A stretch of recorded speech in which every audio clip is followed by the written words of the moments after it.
Hello, welcome to another episode of the Unplayable Podcast. A little bonus episode for you today ahead of the third test in the West Indies. Australia and the team, they've landed in Jamaica and they're going to be playing a day-night test at Sabina Park starting this weekend. Jack Paynter, he's our man on the ground. He has arrived in the beautiful Jamaica. And Jack, how are things over there? For your first time to the country, I believe. It is, yeah, and it's still very hot as it has been in most of the Caribbean. So we went down to Sabina Park this evening for the Aussies' first training session. And the good news is the lights are working. The scoreboard, not so much, but hopefully they'll have that fixed by game day on Saturday. Do a bit of background there. There's been a new scoreboard and new lights installed at the ground, so everybody's watching with bated breath just to make sure that it's up to test standard. But I'm sure they'll get it done in time, Jack. Australia, they're no stranger to the pink ball. The West Indies haven't played as much under lights in the test arena, have they? But it's Australia's first overseas pink ball match. That's right, and the West Indies beat Australia in the two sides' last pink ball encounter. Who can forget that famous game at the Gabba where Shamar Joseph took 7 wickets? So they're no stranger to pink ball. They've played one home pink ball match before. That was in Barbados. This is a new venue for day-night test cricket in the Caribbean. So hence the new lights at Sabina Park. But yeah, all systems go. The lights are working fine, and the Australians had a good hit out tonight under lights. So yeah, all ready for Saturday. Now, you had a chat with Josh Hazlewood that we're going to get to in just a moment. Of course, if you missed yesterday's episode with Kane Richardson talking about Mitch Starc and on the eve of his 100th test, how great he's been. Hazlewood has some stuff to say about Starkey as well, so we'll leave that to Hazlewood. But what are we thinking team-wise, Jack, for the Aussies? Are they going to make any changes for this third test? We don't think so, Josh. We spoke to Andrew McDonald before we left Grenada the other day, and he said, barring a drastic change in conditions for this third test, he expects, everyone's fit and firing, expects the same side to turn out for this test in Jamaica, which, it's not really a dead rubber, even though Australia have already clinched the series, because there's still 12 World Test Championship points up for grabs, and they could be crucial, at some point throughout the next 2-year cycle. So no changes expected for the Aussies. The West Indies, on the other hand, have got a few decisions to make. Craig Brathwaite, who plays 100th test in Grenada. He hasn't looked the batter that he has been throughout his career. He sort of 4 single-figure scores throughout this series. Hadn't scored 100 since early 2023. And Darren Sammy spoke after that second test and said, it was something they were looking at. They've got a couple of other options in their squad at the moment. So that's something they'll have to weigh up heading into this test. Now, you're at training, as you said. Did you get a look at the pitch, and did anything else catch your eye from the Aussie hit out? Nothing much caught my eye, apart from the bowlers, as expected, as I sort of mentioned in the lead-up, didn't bowl with the pink ball under lights tonight. I guess all three of them, and Scott Boland and Nathan Lyon have, had plenty of experience bowling with the pink ball, so they didn't really feel a need to do that. They did do a lot of catching, however, to sort of test out, how the pink ball moved in the night sky. This was Australia's only nighttime training session ahead of Saturday's match, so I think that was kind of their key tester, really, to see what the visibility is like for the pink ball there. Didn't get a close look at the pitch, but don't expect anything too dissimilar to what we've had in the first couple of tests. Tough work for the batters at the top of the order, and then scoring becomes easier once the ball gets softer. Are we expecting to see Steve Smith back in the slips cordon where he loves it, or is he still restricted to outfield duties? I reckon he might still be restricted to outfield duties. They had some slips catching practice tonight. He's obviously still got that splint on his right little finger. But yeah, he said he enjoyed it in the outfield, got to run around for a little bit, and he was still in there for Nathan Lyon. So still got his slip catching fix while being able to trot around in the outfield as well. And Jack, it's going to be a much friendlier time zone for Australian viewers in this final test. The first 2 tests, well, they've been starting at midnight on the eastern coast. This one will start at 4:30 a.m. If you're on the eastern coast of Australia. So, if you're getting up early, you can really catch the second 2 sessions of the day, which is great for fans back home. Josh Hazlewood, you had a chat to him. He's one of the few Aussies who's played at Jamaica, in fact. And you had a chat to him about that, and also about his great mate, Mitch Starc. That's right. 5 wickets in the first innings last time he played in Jamaica. So we thought, Mitchell Starc doesn't really like talking about himself. We'd get his good mate in Josh Hazlewood to pump him up for him, who himself will draw a level with Brett Lee on 76 tests, which is equal third on Australia's all-time list for fast bowlers. So sit back, enjoy this chat with Josh Hazlewood.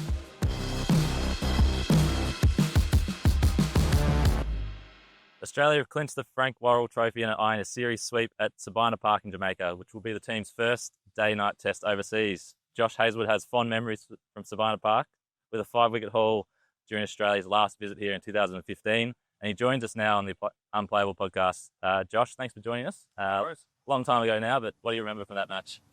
What do I remember? I remember batting with Smudger for quite a while. 58 balls you faced. Giving him a chance for 200, and he got LBW for 199, I remember. He claims he wasn't out. Jerome Taylor, I'm pretty sure we referred it. Yeah, and given out. Still out, yeah. It was plumb in front. It was like a Yorker that just sort of slid in, but fond memories. It was a good win. I remember it being windy, as it is now. Pretty hot, but good memories. You were at number 10 in that match too. I know we've asked you this before, but when did that sort of switch with Nathan Lyon, and why? It probably switched, I'd say maybe even 5 or 6 years ago now, pre-COVID. I think at one stage there, initially I came in as 11, did quite well early, and then moved up to 10. And then through a little period there, we went, when it was a spinning wicket, Gazza would go 10, I'd go 11. And then when it was fast and a bit more scary, I'd go 10 and he'd go 11. But now he's just taken that number 10 spot, and I like the not outs down 11. He might be looking to hand off those night watchman duties after that blow he copped in the last test. See that corky he got on his arm? Yeah, it was a decent one. I think still deep down he loves doing it, but yeah, he certainly doesn't show it. First pink ball test overseas, Andrew McDonald said the other day that some players enjoy it, some players not so much. Which camp do you fit in?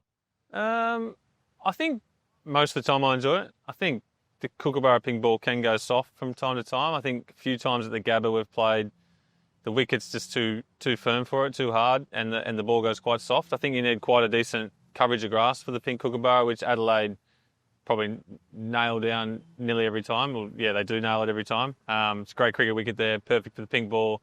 Stays harder for a little bit longer.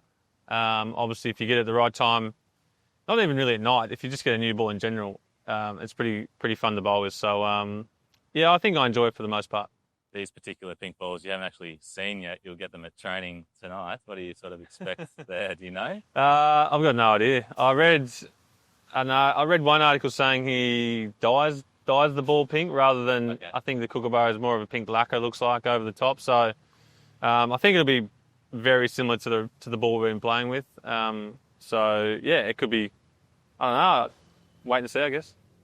And just the series so far, another series win clinched. Team hasn't lost one since early 2023, so everything's sort of gone to plan from a bowling perspective.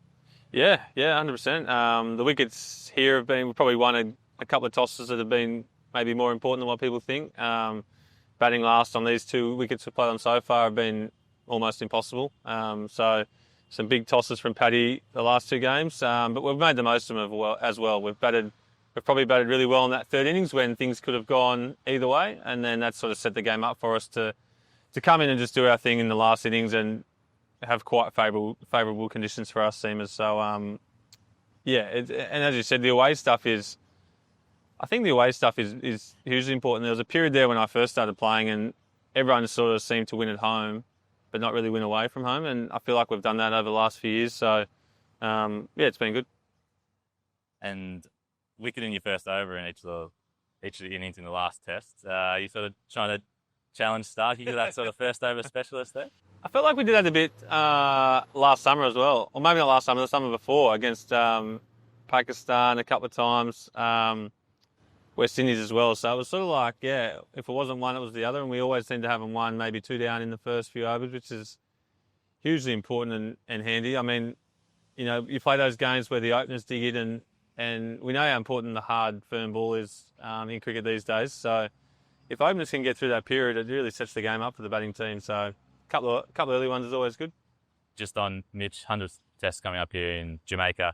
Only the second fast bowler for Australia to reach that milestone. What sort of legacy does that leave for him in his career? Oh, it's amazing effort. I think Paddy's called him a warrior a few times in the media, but yeah, no, he obviously is the quickest of us as well. To bowl that pace from day one all the way through to 100 Test matches is amazing. Like I just can't remember a game where that pace has dipped, below 140. It's the average is always up around that 140 mark, and is uncomfortable to face for opening batters, middle order batters, and tail obviously. So it's a huge effort. I think a lot of stuff goes into that off the field. People obviously only really see what happens on the field when we're bowling, but being a quick myself, I know how much goes into that, and 100 Test matches is phenomenal effort. As you said, Pidge is the only other Australian to get there, so it's obviously a huge effort. His Test debut was a couple of years before yours, but you debuted for New South Wales in the Shield in the same year. Different seasons, I think, in 2009. But how much cricket did you play with him growing up, and then what do you remember of that? I reckon I first crossed paths with him in under 17s. It was like a city country game. New South Wales team got picked from that, and then I was like, geez, this guy can bowl fast. Left arm fast bowler. You don't often come across him all that often. So, and then once the team got picked, the state team for the carnival, they're like, oh, this guy's only been bowling for like a couple of months, 6 months, saying he'd been wicket keeping up until then. So I was like, geez, he's only just started and he's bowling like this. So I knew the raw talent was there from the start. It was just harnessing that and keep ticking off little improvements here and there throughout the years. And I played a lot. I think we played close to 60 Test matches together. Yeah. Obviously a lot of white ball stuff for Australia, New South Wales, Shield games, all that sort of stuff growing up, under 19s. So there's not many games where he hasn't been at the other end bowling. So it's it's been a while now. You played both sort of 17s and 19s through together as well? Yeah, we played, I think, definitely 2 years of 19s together. Definitely 1 year of 17s. At least 3 underage carnivals. Not sure if you're aware of this, but on that list of Test matches, it's obviously Glenn McGrath on 124, Mitch on 99, Brett Lee on 76, and then you on 75 in terms of fast bowlers. So you draw a level with Brett Lee in this match. And you could have easily had a few more over the last few years as well, just given the injuries that you've had. That's pretty remarkable for the collective of you guys, because Pat's not far behind either on 70 tests. Yeah, when you say it like that, I guess, I remember playing my first 50 almost straight, I remember. And then obviously, over the last few years, a few injuries here and there have probably not robbed me of a few Test matches, but I could have had a few more under my belt, I guess. It's funny whenever you talk to bowlers who come out to Australia as well, they always say how hard and firm the wickets are underfoot, and they just get a lot sorer than maybe potentially, in England or South Africa or subcontinent. So I guess from that point of view, and as you said, there's only been Pidge, Binger, and Starc and myself, Paddy. So it's, it seems like there's a lot of quicks in and around that 70 Test match mark, and maybe that's that's there for a number for a reason. But it's to be around those sort of names is I guess while we're playing we don't really realise it, and then probably once we sit back and have a look at it, we'll understand how well we've done. Is there a secret to sort of playing that many Test matches? I guess you got to weather those hard Australian pitches, but then you also have success all around the world as well. Again, it's cliche, but it always comes back to doing the little stuff off the field, I believe. Always turning up to a tour in the best possible shape. Even when, we haven't toured in quite a while, the bowlers would have already done, 3 or 4 weeks of bowling plus 3 or 4 weeks of gym before that. So when we do get a break in the calendar, we try and maximise that and have a mini pre-season. But it's always just maintaining those fitness levels throughout the year. And I find playing is the best way to do it for me. Gets me out of the gym a little bit, gets me off the running track. But it's a cliche, but all the little things definitely add up in the end. 25 tests, that's probably another 2 and a bit years. All going well, do you think you'll get to 100 as well? Good question. I think anytime you look too far ahead, which I potentially may have done in the past, then if I just Test cricket in particular bites you quite hard sometimes. So literally always look forward to just the next game, the next day of cricket, take it from there, and we'll see where we end up. What sort of resilience does it take for you guys to play as much as you have? Everyone sort of talks about Starkey sort of playing through niggles, that kind of thing, but you would have done it as well. Pat would have done it. Like, you probably never faced a test where you've not got something sort of bothering you. Yeah, I'd say every day there's something bothering you. I'd say potentially maybe middle of spells you can be almost pain-free sometimes, but apart from that, nearly every ball's bowled with some soreness, stiffness, something's creeping up on you, whether it's can be from head to toe. So most quicks will know that who have played the game. Probably batters won't understand it too much, but there's always something niggling away. It's just trying to stay on top of that, I guess, do the little things as well off the field. But I think some people are lucky as well in terms of might be built for fast bowling more so than others. There's been some unlucky people in the past who have definitely been skillful enough and fit enough, but for whatever reason just hasn't quite worked out on the injury front. So, I think luck plays a part as well.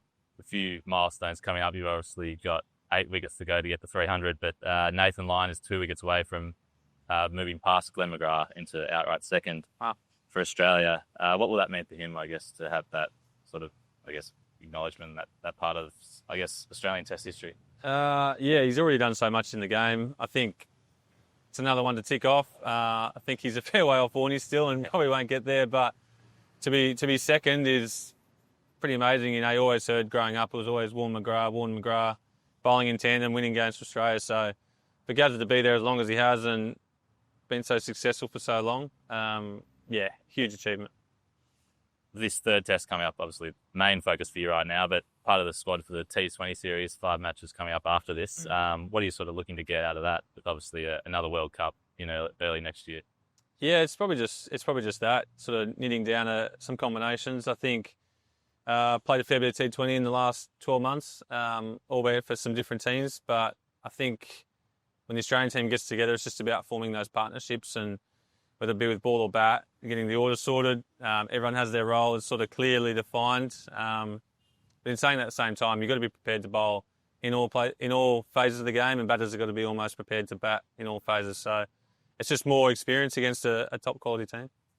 Mitch and Pat are obviously going home for that. Was that a consideration for you at all, or is it you always sort of looking to play this series? I think, as I mentioned before, I think I'm always better when I'm up and going and playing cricket. Things might change as well in the future, like play half the games or play a couple here and there. And I just always find that, when I'm up at that intensity, at that workload, things seem to go better for me. So it's when I have those lulls of a few weeks away from playing or a few months, then it's just hard to get that body back into that level that I need to be at. So I think if I can just somewhat maintain and have little dips and troughs along the way, that might be the way forward.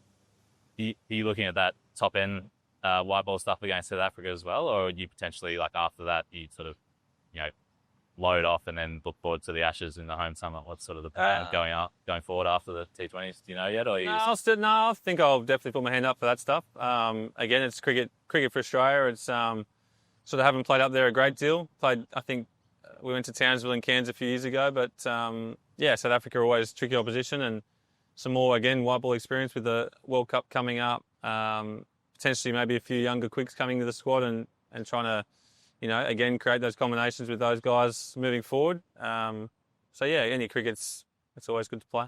You played a lot with Mitch and Pat, obviously, and Nathan as well, but do you enjoy when those younger guys come into the squad and you're sort of looking up to you as the senior guy? Or? Yeah, it's different. You probably just not go to your way, but take the time to have those little chats with them, whether it be, we probably do our best work when we're bowling in the nets or in the game, just to little things here and there. If they want to come up and chat, we're in the hotel or at training or whatever, then I'm happy to help out. Sometimes you see someone fresh come in and you can learn off them as well. You see a young guy with different skill set than, I've been staring at Pat and Mitch and Gazza for so long. They get a bit boring, so it's good to see someone new come in with a fresh skill set and how do you do that? Or just little conversations around training. So it's refreshing, yeah. Just finally, looking ahead to the Ashes, what have you made of the England-India series? Have you been following that? Looks pretty tough going for bowlers. Some of the scores. Yeah, I watched a tiny bit just because we're in the sort of the right time zone. I wouldn't normally watch any cricket, but we're sort of in the right time zone for once. But the wickets look very flat. The boundaries look very small.